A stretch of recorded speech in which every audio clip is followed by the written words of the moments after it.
Welcome to the Mid-Maine Chamber of Commerce's Business Breakfast Series. My name is Kimberly Nadeau-Linloth. I'm President and CEO of the Mid-Maine Chamber, and it's my pleasure to welcome you here today. Before we begin our program, I want to take a moment to thank our 2024 Business Breakfast Series sponsors. They include AT&T, Cross Insurance, New Dimensions Federal Credit Union, Nicholson, Michaud, and Nadeau CPAs, O'Donnell Lee PA, and Sheridan Construction. Morning Sentinel and Turner Publications are our print media sponsors. Mix 107.9 is our radio sponsor, and our video sponsor is Kennebec Savings Bank. Thank you to the additional sponsor that we had for November, Choice Wealth Advisors. I hope you had a chance to stop by their booth out back. Cheryl and Willa back there. Wave, wave. I also want to welcome our newest chamber member, Sauce Productions, LLC. We also had some other business spotlighters out back, Four Seasons Financial, it's just waved, Fame, and Northern Light Hospice and Home Care. If you didn't get a chance to stop by their booth, please do so on your way out. And again, I want to thank today's entrepreneurial spotlighter, Megan Shishler of Heritage Homestead, who provided the samples for you today. Again, that spotlighter is hosted by the Central Maine Growth Council and sponsored by the Harold Alfond Institute for Business Innovation at Thomas College. I'd like to remind you at this time to turn off your cell phones, please, please, please, please. Also, there's an evaluation form on your table. If you could take a moment to fill that out, you can either leave it right on your table or drop it off at the registration desk on your way out. Upcoming events. It's time for this year's Festival of Trees, presented by Central Maine Community Betterment Collaborative in conjunction with the Alfond Youth and Community Center and the Mid-Maine Chamber. Dates for the festival are Friday through Sunday, November 22nd through 24th, and then the Friday after Thanksgiving, 29, 30, and December 1. That's at the Waterville Elks Banquet Center on the Industrial Road in Waterville. We do need a few last-minute volunteers if you have time. They're 2-hour shifts. You can just go to festivalofTreesMaine.net, and there's a volunteer piton that you can hit and volunteer. So you guys know what I mean when I say the piton. Save the date for Meet the Reps. That's going to be held at the Plord Conference Room on the second floor of 70 Main Street, so above Holy Cannoli, on December 5th from 5:30 to 7 p.m. Please join us for an opportunity to meet with locally elected officials and our new state representatives, and some old ones too.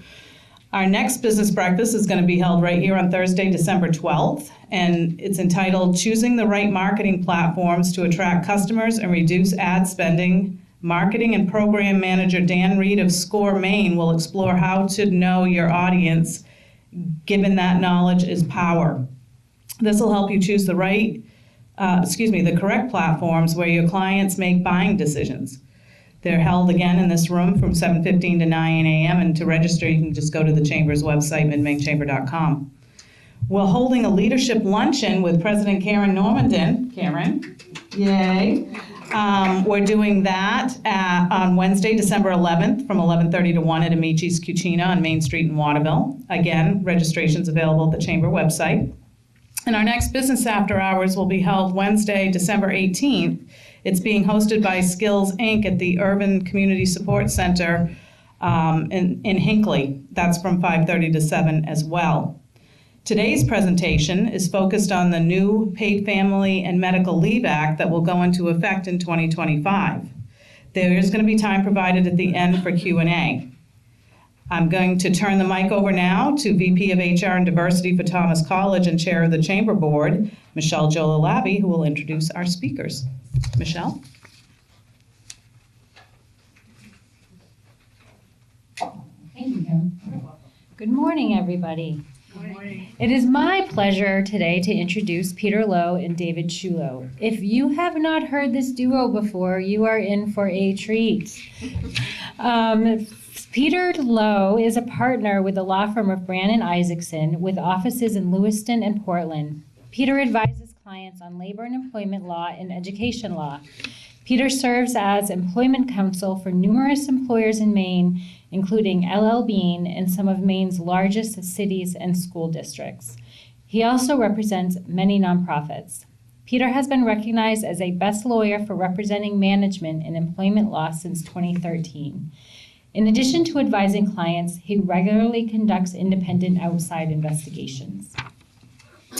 David Ciullo was an experienced business and executive coach, trainer, and HR consultant who provides trusted HR solutions for organizations of all sizes.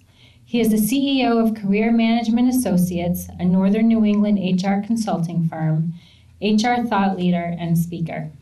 David currently serves as a board member and past president for both Human Resource Association of Southern Maine and the Maine Institute for Family-Owned Business. David is also past member of the Maine State Civil Service Appeals Board. Please join me in welcoming Peter and David.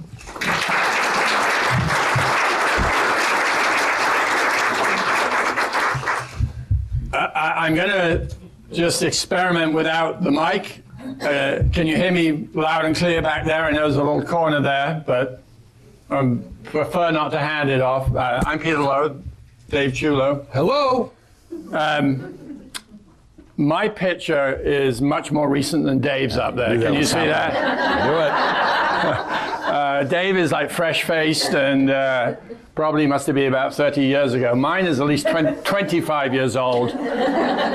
And I did go and have my picture taken the other day, and unfortunately I'm going to have to replace it on the website, but we all move on. We're really glad to be back in Waterville. I know we were here last year, maybe the year before as well. And Dave and I, our style is we're going to interchange, we're going to have a conversation, and we're going to have a conversation with you as well about paid family. We need an acronym for that. Does anybody have one yet? It's like, you must have come up with something. Yeah, no. No, all right. But we're going to be saying it so often, and it's a mouthful. But when I say paid family leave, that may be the simplest way as we refer to it. So we're going to spend quite a bit of time talking about that. We certainly won't have all the answers because nobody has all of the answers, including the architects of the program and the state. It's a work in progress. We're going to cover some other topics as well because we couldn't come and do a breakfast and talk about paid leave for an hour. That might tax your patience. And really, one of the things is there's information you need to know now about that paid leave program, and then there's a ton more that you will need to know. But my kind of very practical advice will be, don't sweat those details yet, and we'll get into that, and really focus on what you need to know at this moment. My last comment before I let Dave take over is Dave and I didn't touch breakfast. I didn't touch breakfast, did you? No. Because it's great to be in Waterville. We got up here last night. We went to this incredible restaurant. Front in Maine. Oh my God. So good. He had me pay the bill, of course. I was like, I said, I'll take you out for dinner in Waterville. It's going to be very reasonable. Well, and when it came to dessert, we both got one, and that's why I'm not having anything now. Exceptional. Very good restaurant. Hello, everyone. How's it going today? Good? Yeah. All right, good. I just want to be clear on the picture. I used an app to look good. We had an app last night, and that's what he thought I meant by app. So, little generational change there, but it's okay. So, in terms of it. So, yeah, we're going to be talking about Maine paid family medical leave, or obviously paid leave. First of all, has anybody heard of it? Okay. I just thought I'd ask a basic question. And I'm sure we all have questions. And the truth is, as Peter says, we don't have all the answers yet. But here's what we do know. And I will tell you what we do know. We do know that they are going to start taking out of paychecks 0.5% for employees and 0.5% for employers. Right? That's what we do know, and that will start with the first pay period in 2025. That is a tax. I can tell you I spoke to representatives at a couple of the payroll companies, Goonie ADP, which is one of the largest, obviously, payroll companies in the country. And they are automatically setting up for it to be coming out as 0.5% for employees as of the first payroll in 2025. Now, in the bill, you have seen that employers do have the opportunity to, if they choose, pay for that amount or some portion of it. But the bottom line, unless you make a change, or unless you should, I recommend you talk to your payroll company. You need to find out how they're setting up, if it's going to be automatically done, or if you as the employer need to make sure that you're taking the time to do so. Now, as you may or may not know, there is this 15 employee rule. And the 15 employees is that if you are under 15 employees, then the employer will not be taxed the 0.5%. Only the employee will be taxed the 0.5%. And so that has been a question that has come up about how does that work. It's, again, very simple. The employee will automatically have that taken out of their paycheck if you use obviously a payroll system, all right? But you should check, you should verify, because the money actually is not going to the state until the end of the first quarter. There's a payment that will be done into a portal. You will need to sign up on that portal. To be clear, that portal is not ready for you to be signing up on it, and it will be ready sometime in first quarter. There are webinars that you may have seen from the Maine Department of Labor. There's another one coming up on December 12th. We just got an email yesterday, I think it was, saying they're going to have another one to give an update. Truth is, you could go on right now to the site from the Maine Department of Labor on the Maine Paid Family Medical Leave, and there are webinars you can watch for an employer and employee. Yeah, and just to be clear on one thing there as well. So the law was passed over a year ago, wasn't it? Yes. And what we all wait for, and you do to some degree, is what are the rules? Because you have a statute, so the legislature says, we're creating this program, this is the bare bones of it, if you like. And then the Department of Labor has to create the rules. And then we pore over those rules and we advise you on the rules, and they're very detailed and complex. So they put out a set of draft rules, and that's common. And then they asked for comments, and they got comments, probably from some of you maybe. And they made an unusual step, not unprecedented, but unusual step of revising and issuing a new draft rule. And the comment on that new one has closed. And one would anticipate that it will be final soon, but we don't know. They really are creating this very large, complex structure. So on the fly isn't giving them credit, but they're doing it with these looming deadlines that the law creates, most particularly what Dave was just talking about, the January 1st, 2025, when you start paying into the program as an employer and employee, depending on your size. And one of the things we've talked about quite a bit is and we'll get to our checklist of the things you should be doing now.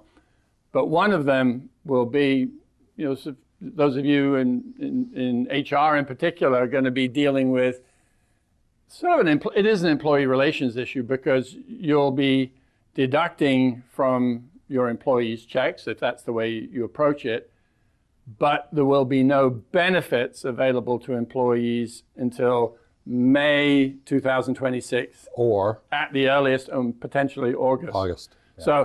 So many employees will say, well, hold on a minute, what am I paying for? You're paying for this program to be funded. And I was talking to Michelle earlier and said, the way I think of it is like it's a statewide sick bank to some degree.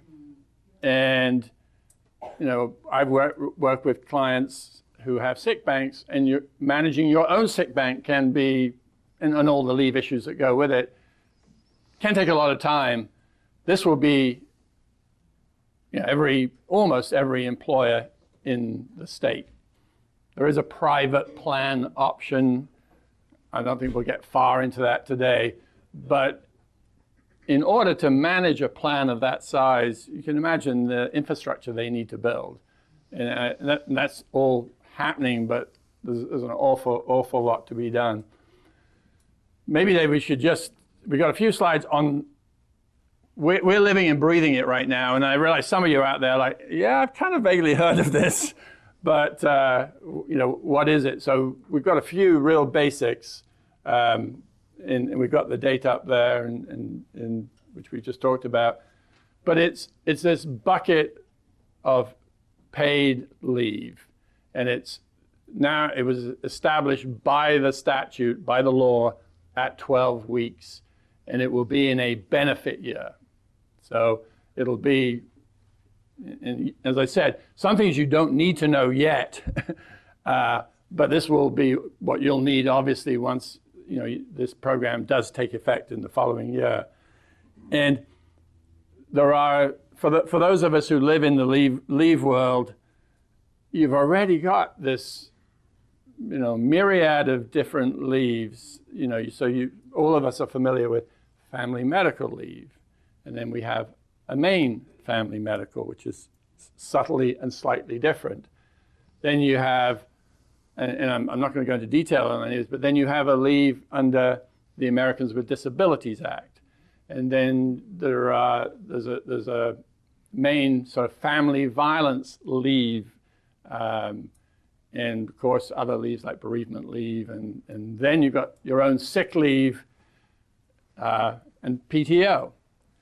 And all of this is now going to have this overlay of these 12 weeks, and none of us have figured it out how it's actually going to work. I'll just do a couple more foundations, and then we can. And by the way, we'll take questions at any time. If we get too many, we may have to move on, but that's a nice problem to have. But this is just a few fundamentals on the reasons that one of your employees may be eligible. So I put it under big buckets, but it's family leave, and that's very similar for those who are familiar with family medical leave. That would be the medical condition of, I was going to say a family member, but it's a very, very broad definition. That is being worked out in these rules right now. The term that was used was like an affinity relationship. So someone who you may not be related to, but you have a very close, almost dependent relationship. They're trying to figure out those details, but that's in that bucket.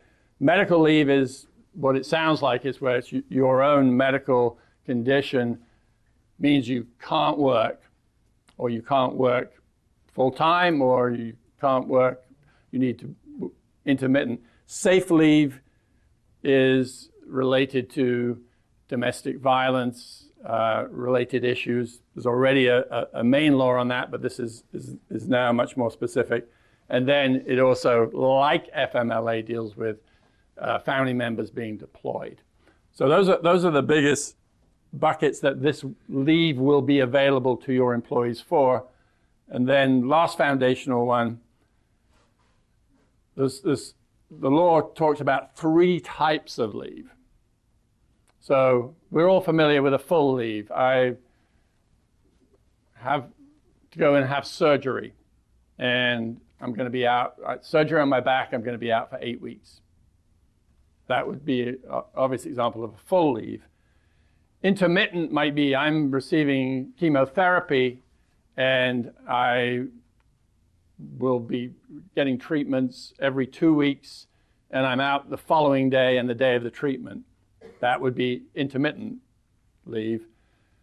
Reduced schedule is if, in fact, my provider says I can work 5 hours a day or 6 hours a day versus a full 8-hour shift. And without getting, again, too much detail, that's the one I think that potentially can raise the most issues from an operational point of view, because this leave, the 12 weeks of it, potentially can be taken in hourly increments. That's up to you, by the way. That's up to you to decide. But it, at a minimum, can be taken in daily increments. So that, I just wanted to make sure we're all on the sort of, this is what it is. There's way more issues that we're going to keep up here today on. But, you know, it's a very significant, the most significant leave program in decades here in Maine. And it's been done elsewhere. I forget the number of states, but you know, Massachusetts has a paid leave program. I saw that Alaska just passed a paid leave program. There are many others, and one can learn something from those. So Dave, premium splitting, do you have anything more on that one? No, any questions on that? I see. Way in the back. Yes. Not about splitting so much, but I had a question around the premiums that we start to pay in. If we decide to go with a private option, will we be able to get our money back and use it? No. No. No. The Department of Labor, in their first set of these rules, didn't allow a private option until 26. Right. They got feedback from the business community in particular saying, hey, why so long? And they have moved that back forward. So I think it's going to be about 3 or 4 months where you would pay into the program, you don't get your money back, and then you would go into your private program. One other thing I always forget, but do any of you have collective bargaining agreements, union contracts? Okay, so enough of you that it's worth mentioning.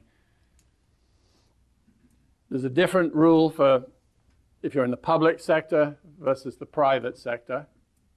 So if any of you are in the public sector, your contract will continue to control, and paid leave doesn't kick in until that contract expires. In the public sector, this is really high level, and you know you need more advice if you're going to look at it close. But in the private sector, it's different. You will start deductions even though you have a union contract. We deal with a lot of unionized employees, and now they're obviously trying to figure out, with this new leave, how does that impact our other, like sick leave under the contract and those other things? That's a topic for another day. I would just add on the private program, because I have been getting a lot of questions from clients, and my team has got a lot of questions from clients, where we actually have I would say, a large amount that are looking at private programs. When is the state going to look at it? They are saying April into the second quarter. So as Peter said, it'd be about 3 to 4 months before they're going to get to the point to be able to review it. And as Peter talked before, part of this is that they are just setting up the authority. The authority is the name of the group that is going to be doing this within the Department of Labor. And so the authority will be supposed to be ready at that time. They have said approximately April. My guess would be is you would probably be submitting sometime in April, and then get an answer sometime thereafter. But until they approve you, and then we don't know the rules yet on when that would be allowed to start. So that's the answer to the question. And the private program, obviously the insurance companies are looking at an opportunity, and they're going to figure out whether they can offer it and whether you're a sufficient size that you're worth it to them. And then some associations may offer sort of a group, and then you can be part of that plan through a group. So all of that's happening. The timetable that they want to do, and all in good faith, I give them credit for it, but I think it's ambitious because they're going to have to look at all of these programs and see if they are equivalent, because you've got to buy through insurance the same that you would provide through the law if you don't have a program. You need to, if you go on their website, Department of Labor, they've got a page on it, and you can now, they've put up a notice So it's a poster. And so everybody should access that poster. And like any other poster, it's going to go with, the wallpaper of posters in your break room or wherever else it is. Some of you may now have those also online. That's great. It's supposed to be in a conspicuous place. I go into our break room. We still have one. And I mean, does anybody ever look at any of those? Because there are so many at this point. Maybe they do. There's a question back there. Yeah. Yes, with regards to sole proprietor, just a single person entity, theoretically, we can certainly see them benefiting from the program, but there's many business situations where they won't, because if they have to utilize the program, their business may dry up and go away. Has there been any consideration to any type of accommodation for sole proprietor situations where it's necessary? Yeah, so the question, sole proprietors can opt into the program. It is an option to opt into it. If you're self-employed. If you're self-employed. If you're self-employed. Right, you can opt into it. And then you would pay the premiums just like anybody else at that point, either on a quarterly basis, as remember the money is technically due on a quarterly basis before the last end of the month. Yeah. So that's how you would opt in or opt out. For example, well, whether it really depends of if you're an employee Right. or not. I'm in a law firm. We've got 50, 60 employees. The partners, we are self-employed. Therefore, we have a choice of whether we will go into that program or not because we're self-employed. So you should, my advice would be talk to an accountant about if you're a sole proprietorship and whether or not you would fit within the ability to opt in if you want to, because it's really an opt-in in that situation. What was the question? Sorry? Oh, do you have to match? It'll depend on size. So, if you're very small, then you're going to be paying you're going to be paying the 0.5%. And there's also a cap based on Social Security salary. So, it caps out at like $170,000 or something. The like reason it's a little hard to answer some of those questions is because it depends how you set up your way you pay yourself. And so that's why the accounting question comes in. Some do it as a payroll. Some do it as if you're managing LLC, you might take a drawer in-out. There's different ways to do it, and that affects it. Now, I will tell you, the Maine Department has been pretty clear. They are working with the IRS to answer a lot of business questions in regards to this. And they will tell you, they don't have answers. The IRS has not approved some of the things. We're still working on the answers. My best guess would be that will not be answered till next year. And so there is going to be this period of time where we're not going to have an answer to some of the IRS questions, but they do not have an answer for that at this point. So if you are subject to the new program and you're going to start a payroll deduction through your payroll company, then you need to give notice to your employees that that's going to happen. So you could do that through that poster and giving them the poster, emailing the poster, your own high-level notice saying this new program, this is what it is, and as of this date, you'll see this will be your deduction in accordance with this new law. But you do need to inform, and I think they built in that when you hire somebody, so you hire people after it takes effect, you have to give them within 30 days notice that this is happening as well. Those are ones that that sounds fine, but that goes on forever. So you have to build in now that, somebody after hire, in addition to all those other onboarding things, you're going to be giving them that notice to say, there is this deduction from your paycheck, this is what it is. Remember, this is a tax. So that is the recommendation that the authority has given, the recommendation we from CMA is providing is you provide every employee now a copy of that poster so that they have all the information that is official. That way you're not making stuff up in any emails or anything to them. You give them what we know is fact.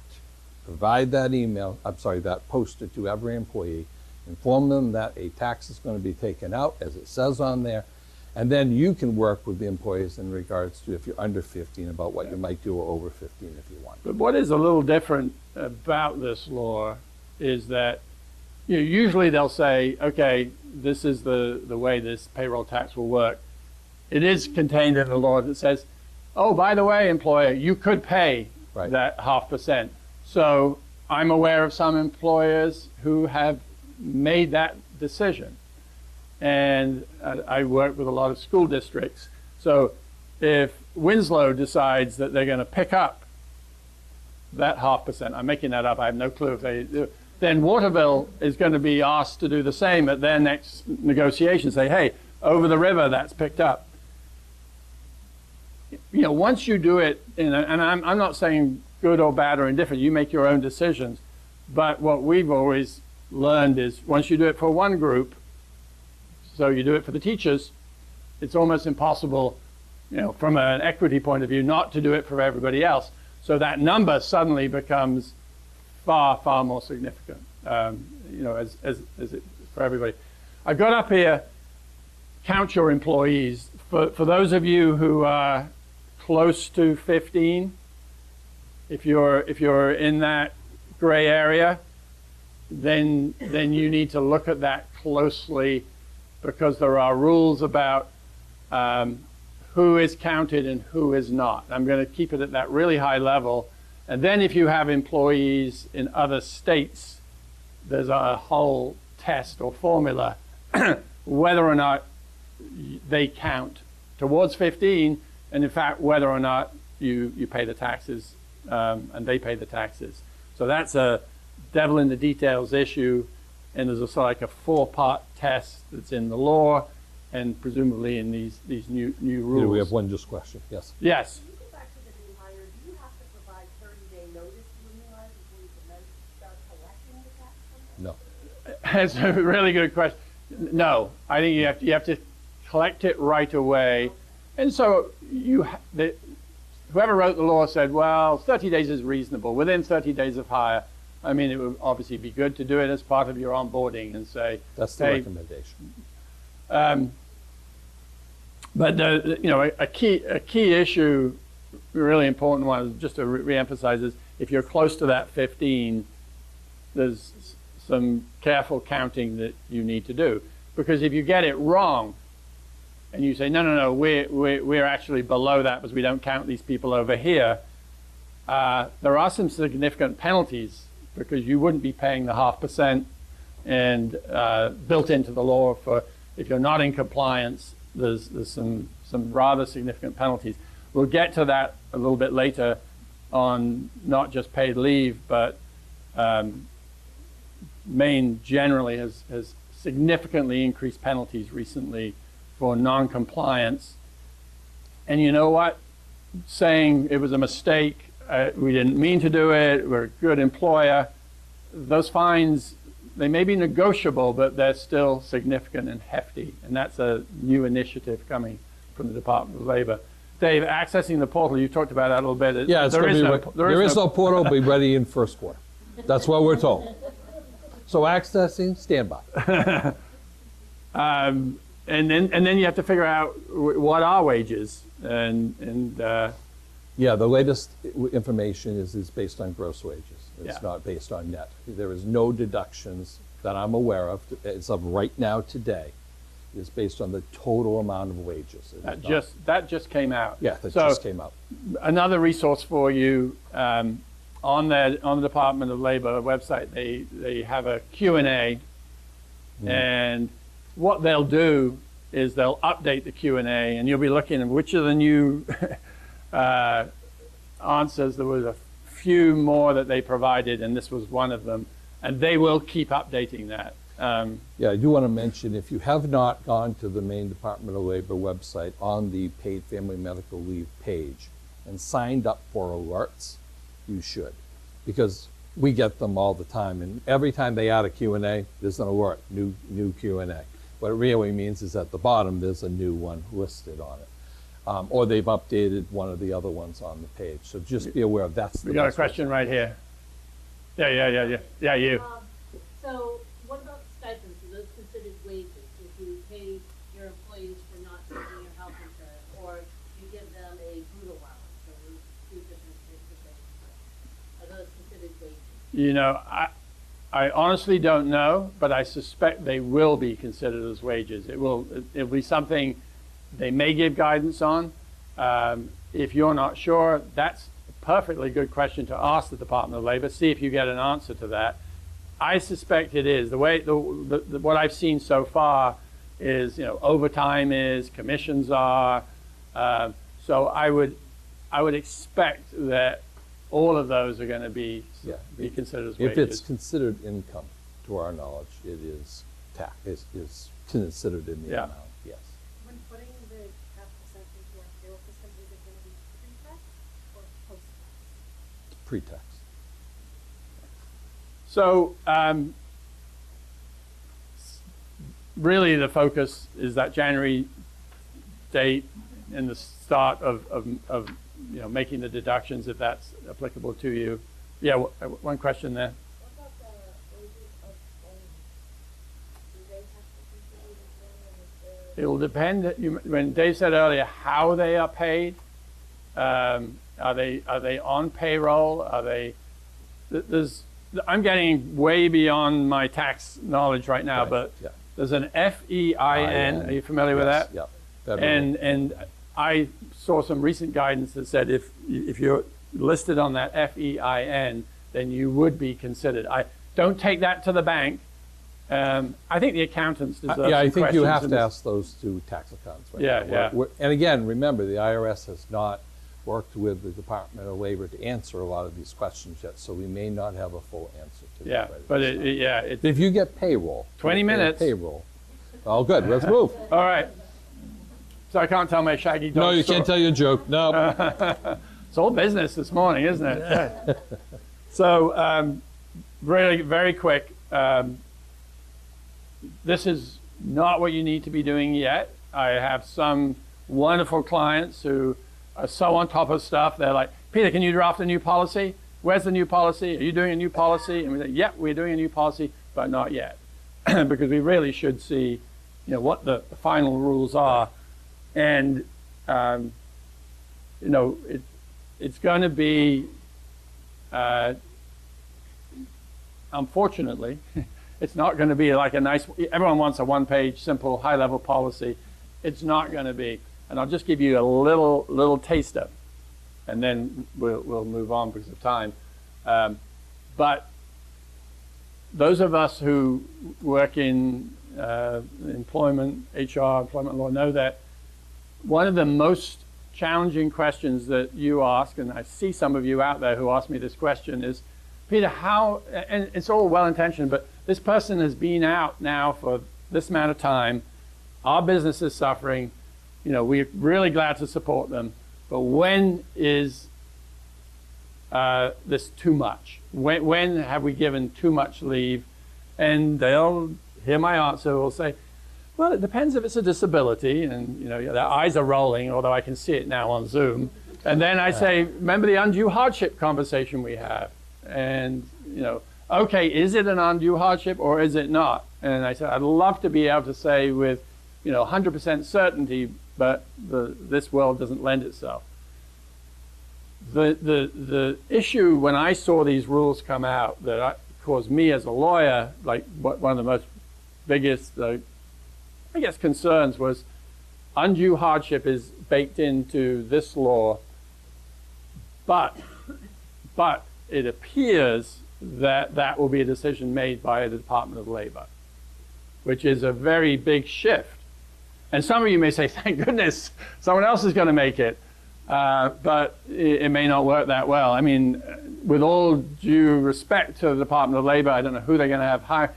Are they going to know your business? Are they going to understand how your organization works? So that's a really, really big question.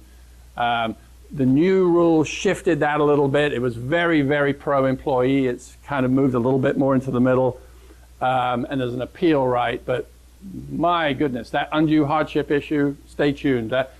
Dave and I said we should be back, and if we come back next year, we're inviting ourselves already. That's a little rude, isn't it? But I can guarantee we will talk about undue hardship. So, and these will be other things you'll be looking at 25. You'll need to train your supervisors. Your supervisor is going to have to understand what this is, how it applies, how it works. And then one big question that I think a lot of us are looking at is, so if this state program is in place, what about our short-term disability program that we provide, fund, offer? Does that remain a viable program? All to be determined. Whew. Anything else on this one? Oh, so much. So much. So little time. So did you come to listen to the paid leave? Is that why we got a good audience today? Yeah. You're honest. We don't have all of the answers, and using resources, it's really is a evolving issue, and you're just going to have to stay tuned. Both Dave and I, we put out alerts. We do. I call them client alerts, but we send them to people who aren't clients as well. If you want to be on a list, you can let me know. You can email or whatever. And we'll be doing updates each time there is something. Not every time someone breathes on this issue, but when I think it's something that you should know that will be helpful and practical. And I swear, my mantra to the people who write them in my office is, someone's got to be able to read it in about 2 minutes. Because if you send them a legal brief, you know where that's going. And we also do webinars as well. So Peter and I do webinars, I won't say every month, but every other or different times when needed, and they're free. So please let us know. They're free? I know, it's unusual for an attorney to be free. So, and don't think he doesn't charge me the rate for that time. Well, don't be mistaken. You know it is added to your bill. I know. Yeah. So That's why you pay for dinner. Let's do a few. That'll be on my bill too, I know. It's fine. It's fine. I have one more question on. Yes. And I know it's still being defined, and it sounds like what I've heard today, some things are even changed from what I understood, but if the employer decides we're going to try and apply for the exemption, does the exemption only apply to the employer's financial responsibility of the program, or does it also exempt our employees' financial responsibility of the program? So are you referring to like going to a private? Yes. Yeah, private program. Yes. So if it's a private program, there will be no payroll deduction.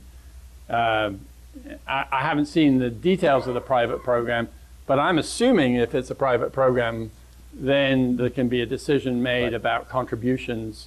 You can't charge, I'm certain you can't charge, it has to be equivalent, but that's all to really be determined. And that will be, what does your program look like that the insurance companies are offering? I would mention that the only way to opt out is a private plan. There is no other way to opt out of it. Yeah, you have to have That's not, there's no exceptions. But I think her question is if they do opt out, is the employee still going to be responsible for that? No, not to our knowledge, but that's the question. It'll be, what do those plans look like? Right. And If I mean, I think of it like if you have short-term disability and some employers fund it all and then others have a contribution. What I think will be really clear is the contribution can be no more than it would be if it was through the state program. But that, we're getting on thin ice here because no one's told us how it's going to work. So we're going to have to stay tuned. But it's a great question. We're going to we'll take two more quickly, and then over. Right. Yeah, you go, but you.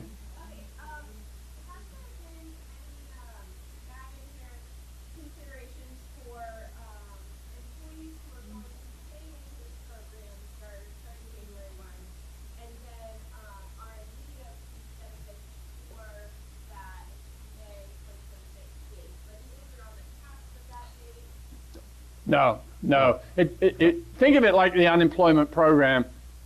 it will only be available when the state says we're opening up the doors. Now, the employer may have other leave programs, sick leave and other things, a sick bank, that offer something somewhat equivalent, but it won't be until they say, we're ready to go, we're ready to roll, we'll take your applications. One question there. As a follow-up to Lynn's question earlier about what is constituted as wages, many businesses will give a total compensation package look to the employee, where they pay for health care on behalf of the employee, insurance, life insurance, et cetera, et cetera, et cetera. Could it realistically be constituted for wages too? No. No. The good point. I don't see that. No, it's just, to our knowledge, it's income. It's your income for, yeah. Yeah. Good question. So, lightning speed here, given the 10 minutes. Did that get put up, or is it just like? 12 minutes. It's 12 minutes. All right. Minimum wage is increasing. And I said this debt will be available. It's on an automatic increase. That does then impact the minimum salary for an exempt employee. You will know that, a supervisor who's not hourly. It is based here in Maine on the minimum wage and a multiplier that I can never remember. Yeah. 3,000. Talk to my lawyer over here. And then there's the federal question. Yeah, and we'll get to the federal issue. And I mentioned this already, and you can't see it, but the wonderful Leah, who put slides together, has, if you get the slide, you'll see how the fines have gone up, and it's partly based on how many employees you have. But we had this already. We had a case last week. Somebody actually sold a business, and they were 1 day late paying the final paycheck. And there were a lot of employees, and there's some very big fines. And it was completely, an honest mistake. They wasn't trying to rip anybody off. But late payment of wages, Maine has an incredibly strict law. So really be careful there. We hopefully can get those fines reduced through some negotiations, but these fines, they're big increases. And there's been a notion, and this came from the legislature, that the Department of Labor, needs to take more enforcement action. Anybody from the Department of Labor here? What I'm going to say is, as a management lawyer, and I've worked with the Department of Labor for a long time, I've worked with some really good people there. They often get what the business is trying to do. If you have been, operating in good faith, I found them, on the whole, to be very reasonable. So I think, there's always a few stories that lead to someone saying this terrible thing happened, and then the legislature says, okay, we'll fix it. We'll have these much bigger fines.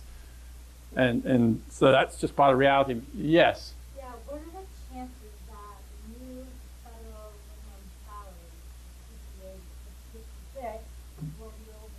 There we go. There's my plant to segue to the next. This is, so as you know, I think, or some of you would have known, the federal minimum salary increased in July, and the second phase and the big jump is scheduled for January 1st. January 1st is a big day for many reasons. Right now, unless a court, and it's possible, puts the brakes on it, and the courts are split. So the argument is that the federal Department of Labor does not have the legal authority to impose this higher salary. And like anything else, it's being fought in cases all around the country right now, and you're getting some mixed decisions. Some courts have said, I think it's Texas, for one particular party, it doesn't apply. But they haven't given what lawyers call a nationwide injunction, which is across the country, we're going to put a stop to it. What I think is going to happen, crystal ball, is that if a court doesn't intercede, it will take effect. So you will need, on January 1st, to pay the higher salary. Then with a change of administration, and when that works through, that rule could be rescinded, but you'll need to apply. You'll need to be applying it during the time the rule is in effect. So, that could be, one of the big challenges that everybody faces. But you're not going to give someone Well, here's my advice: is make them hourly. exactly. I mean, if you find that you cannot afford the big increase, then you need to make people hourly. And if the rule got rescinded and it was the lowest, you could go back to that person and say, under the test now, you qualify again as salaried. If I was running a business and I was looking at these big increases and felt that they were not affordable, I would be making someone hourly and doing a wait and see. I'll just make a note, and Peter and I were talking about the court in Texas, I believe, yesterday heard the hearings about this ruling. And it's the same court back when the Obama administration the first time went through, and they did a nationwide injunction, and they expect to have a ruling within the next 3 to 4 weeks. So we'll see if it happens. So it's actually one where we're saying, wait as long as possible before making decisions. Yes, I know that decisions. goes against the grain sometimes, but the other big federal rule out that any of you use non-competes? One. So given the audience, I'm going to be very quick. There was a federal rule essentially banning non-competes. Courts did put, and they stopped that. They said that was beyond the authority of, that was the Federal Trade Commission. That's going to fight its way through the courts. But given so many of you don't have non-competes, I'm going to save my breath. Any of you got, no one's going to answer this question, but if any of you were facing union organizing, this is a time where there's a ton going on. But just yesterday, in the last 2 weeks, the National Labor Relations Board has issued 2 decisions that have changed the law that's been in existence for 40 years. Very, very pro-employee. However, of course, again, given the election and that the National Labor Relations Board are political appointees, it's the one area of labor law where the pendulum swings constantly. Dave always tells me to be quiet on this issue because he says no one is dealing with these labor issues right now. I just find them kind of interesting. But Employment lawyer. The latest one was, it is illegal if you are being organized to say to employees, the union will get in between us and you, so you won't have this direct communication with management. That's been the most common message for employers to give when they don't want a union, and now that is actually declared to be illegal. We have 4 4 minutes. minutes. Oh, we got like Don't have to use it all. Oh. Well, here's this. Any final questions? Yeah. Any final? Yes. What does the law say about job protection if they actually do? You get no job protection if you have been employed for less than 120 days. Right. Over 120 days, you, at the end of your leave, or say you're out for a continuous period, you get to return to your job, and I think it says, or an equivalent position. Or equivalent position. What I don't know, and I got this question yesterday, is if I'm on a leave, right, let's say a family medical leave right now, or an ADA leave, and you do a downsizing, and I'm included in the downsizing, although I'm on a leave, not because I'm on a leave, but seniority, performance, something along those lines, that person doesn't get to keep their job because they're on leave under these other laws. The way this rule is written has made me go, I wonder if it's the same answer. So some of these things may never be cleared up by the rules, and you know how they then get cleared up? They get cleared up by litigation. Right. There's one group who are going to benefit from this law. Well, and the consultants, because they'll tell you they need, you need. I like to say he makes, and you understand the rules, we help execute them. So, Are we ready? Yeah. We're ready. Goodbye. Thank you. Thank you both. We appreciate it. Cindy is going to give you a little gift, a token of our appreciation. We love having you here.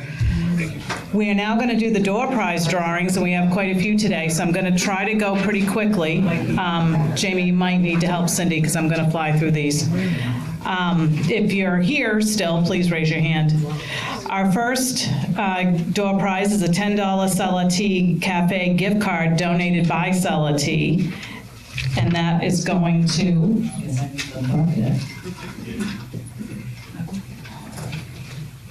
Stephanie Dickey of Bangor Savings.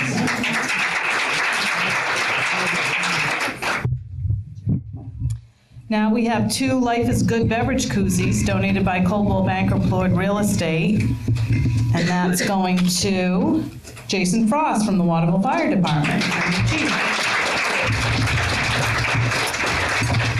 Northern Light Home Care and Hospice has donated a $25 gift card to the Lion's Den Tavern, and that's going to Kathy Richard of Eye Care of Maine.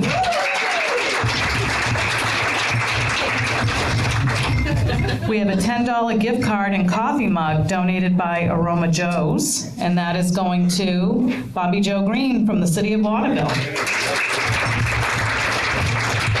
4 wine glasses donated by New Dimensions Federal Credit Union is going to Michelle Tibbetts from Kennebec, United Way of Kennebec Valley. We have a $25 Mid-Maine Chamber gift certificate, which is, oh, she did. Okay, so the 4 wine glasses donated by New Dimensions Federal Credit Union are going to Bethany Martin of Standard Water. And now we have a $25 Chamber gift certificate donated by Fame, and that is going to Larissa Larrabee of Hutamaki. Maine State Credit Union has donated a wooden wine opener and glasses, and the winner is Brenda Exner of Johnny Selected Seeds. Brenda, way in the back. We have 2 more Life is Good beverage koozies donated by Coldwell Banker Floyd Real Estate, and that's going to Shannon Bertone of Eye Care of Maine.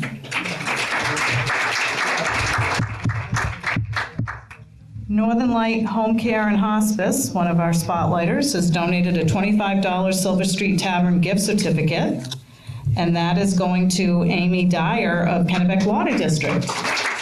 Amy's still here? Yeah. We have a wooden wine opener and glasses donated by Maine State Credit Union, and that is going to Nicole Barton. Nicole here? Very good. The Alphon Youth and Community Center donated a holiday swag and mugs bag, I think, and that's going to Tom Shoup of Gateway Financial Partners.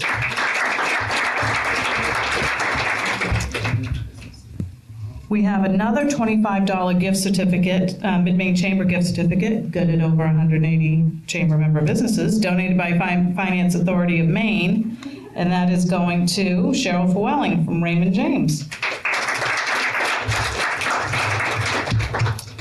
We have a Hutamaki hat and mug donated by Hutamaki, and that's going to Megan Schischler of Homestead.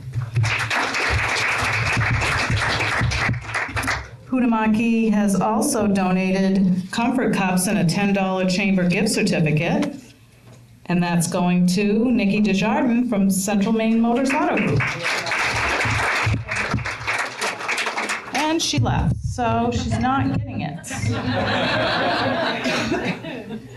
Melissa Bronnell? Yay. Okay, where am I now? $50 gift certificate for 1 emerald laser treatment donated by Dr. Gillis's Wellness Center. It's a good one. Not that they aren't all good. Deb Lieberman of Waterville Fire Department. And then we have a $50 gift card to Holy Cannoli, donated by Four Seasons Financial, Raymond James. And that's going to Tanya Gross from the town of Winslow. So that concludes this morning's forum? No. It doesn't? Okay. Sorry. Paula, stop flailing. That concludes this morning's forum. And remind you that Homestead is selling stuff for Christmas, and we've got some spotlighters out back. Thank you for being here. Please be safe, and we'll see you in December.